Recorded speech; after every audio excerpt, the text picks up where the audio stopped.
ला है, आज शब्दहरूलाई समातेर एउटा मिठो यात्रामा निस्कौँ है त।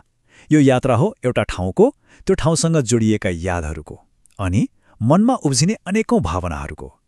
खासमा हामी दोलखाको एउटा एकदमै मार्मिक अनुभवलाई केलाउँदैछौँ, जहाँ हरेक मोडमा एउटा छुट्टै कथा, एउटा छुट्टै अनुभूति लुकेको छ। सुरु गरौँ है त। हाम्रो यो यात्राको सुरुवात नै यही चिसो हावाको झोकाबाट हुन्छ। सुन्दा त यो सामान्य मौसमको कुरा जस्तो लाग्ला, तर होइन, यो त एउटा गहिरो अनुभूतिको पहिलो स्पर्श हो। लेखकले हामीलाई सिधै दोलखाको त्यही माहौलमा पुर्याइदिनुहुन्छ, जहाँ कलिन्चोकको त्यो पवित्र उचाइबाट आएको चिसो सिरेटोले सररर छुन्छ।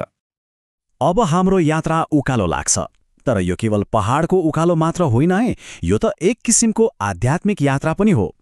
लेखकले यहाँ दोलखाको सुन्दरतालाई स्वर्गको अनुभूतिसँग लगेर जोड्नु भएको छ। हाम्रो पहिलो बिसौनी भीमेश्वर, यहाँको अनुभवलाई लेखकले कस्तो मिठो उपमा दिनुभएको छ। एक न्यानो काग। सोच्नुस् त, यो शब्दले नै सुरक्षा, शान्ति र आफू एकदम सही ठाउँमा आइपुगेको गहिरो महसुस गराउँछ। हो, यही वाक्यले भीमेश्वरको आध्यात्मिक महत्त्वलाई छर्लङ्ग पार्छ। मतलब यो कुनै मन्दिर वा तीर्थस्थल मात्रै रहेन, यो त एउटा यस्तो ठाउँ बन्यो जहाँ मनले परम शान्ति पाउँछ, जहाँ सबै चिन्ताहरू कता हो कता हराएर जान्छन् अनि साँच्चै स्वर्ग पुगेकै हो कि जस्तो आभास हुन्छ। भीमेश्वरको त्यो शान्त अनुभूतिबाट हाम्रो यात्रा अब तामाकोसीको चञ्चलतातिर मोडिन्छ। यहाँ लेखकलाई नदीको त्यो निर्मल कलकल बग्ने पानी जस्तै बन्न मन लाग्छ रे। यो भनेको प्रकृतिसँग एकाकार हुनु हो, त्यसको गति र शुद्धतालाई आफैमा समाहित गर्ने एउटा गहिरो चाहना हो। यहाँनिर लेखकले स्वर्गको दुईवटा फरक फरक अनुभवलाई कति सुन्दर तरिकाले दाँज्नु भएको छ है। भीमेश्वरमा त्यो न्यानो काखमा बस्दा स्वर्ग पुगेँ जस्तो लाग्छ, तर खावाको त्यो गाह्रो उकालो चढेपछि चाहिँ स्वर्ग देखेँ जस्तो लाग्छ रे। एउटामा पुग्नुको शान्ति छ, अर्कोमा देख्नुको आश्चर्य। प्राप्ति र दर्शन दुवै आफ्नो ठाउँमा कति शक्तिशाली होइन त। आध्यात्मिक उचाइहरू छोएपछि अब कथाले अर्कै मोड लिन्छ। यो प्रश्नले हामीलाई त्यो भव्यताबाट आत्मीयतातिर फर्काउँछ, बाहिरी संसारबाट भित्री मनतिर डोर्याउँछ। आखिर घर फर्कनुको अर्थ के हो? कस्तो हुन्छ त्यो अनुभूति? अब यात्राको अर्को चरण सुरु हुन्छ, जहाँ केन्द्रमा छ घर र सुरक्षाको त्यो अतुलनीय अनुभूति। यो जिरीको यात्रा हो, जसलाई लेखकले सिधै आमाको काखसँग लगेर जोड्नु भएको छ। जिरी पुग्नुभन्दा अगाडिको त्यो बाटो पनि कम्ता सुन्दर छैन। लेखकले हामीलाई कोइलीको गीत सुन्दै, घुमाउरा बाटाहरू ओर्लन्दै, हाटदारा हुँदै जिरीसम्म पुर्याउनुहुन्छ।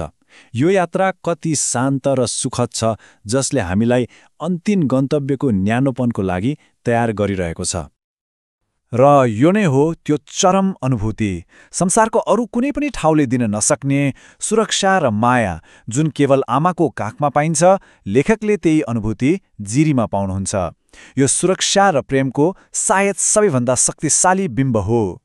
यात्राको त्यो मिठास र सुरक्षाको अनुभूतिपछि अब कथाको भाव अचानक बदलिन्छ।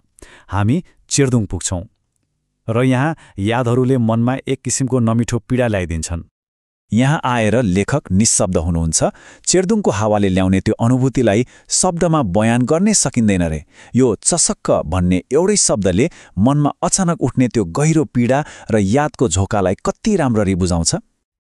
आखिर त्यो पीडाको कारण के होला? कारण हो बिछोड। अनि यही प्रश्नले त कथाको सबैभन्दा भनौँ न मन छुने पाटो बाहिर ल्याउँछ। ती साथीहरू, ती भाइहरू जोसँग बाल्यकाल बित्यो, आज उनीहरू कहाँ होलान्?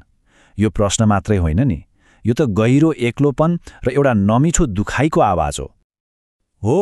चेर्दुङको आँगन अब केवल एउटा खाली ठाउँ रहेन, यो त बितेका खुसीका पलहरूको साक्षी हो। यहाँको हावा, माटो सबैले ती पुराना दिनहरूको याद दिलाउँछन् र ती साथीहरूको अनुपस्थितिलाई अझै गहिरो बनाइदिन्छन्। अब हामी यो भावनात्मक यात्राको लगभग अन्त्यमा आइपुगेका छौँ। यो अन्तिम खण्ड एउटा हार्दिक बिन्ती हो, ठाउँ र मानिस बीचको त्यो कहिले नतोडिने सम्बन्धको प्रतिबिम्ब हो। यो अन्तिम वाक्य एउटा पुकार हो। लेखक आफ्ना ती नबिर्सिने साथीहरूलाई त्यही ठाउँमा, त्यही सेरोफेरोमा फर्कन आग्रह गर्नुहुन्छ जहाँ उनीहरूको साझा यादहरू छन्। यो पुनर्मिलनको एक गहिरो मनैदेखिको चाहना हो। हेर्नुस्, यो कथा दोलखाको भए पनि यसले हामी सबैको मन छुन्छ। किन? किनभने हामी सबैका आफ्नै चेर्दुङ, जिरी र भीमेश्वरहरू हुन्छन्। यो कथाले एउटा प्रश्न छोडेर जान्छ। ती कुन ठाउँ हुन् जसले हाम्रो सबैभन्दा गहिरो याद र भावनाहरूलाई अँगालेर राखेका छन्? एकपटक सोच्न लगाउने प्रश्न होइन त?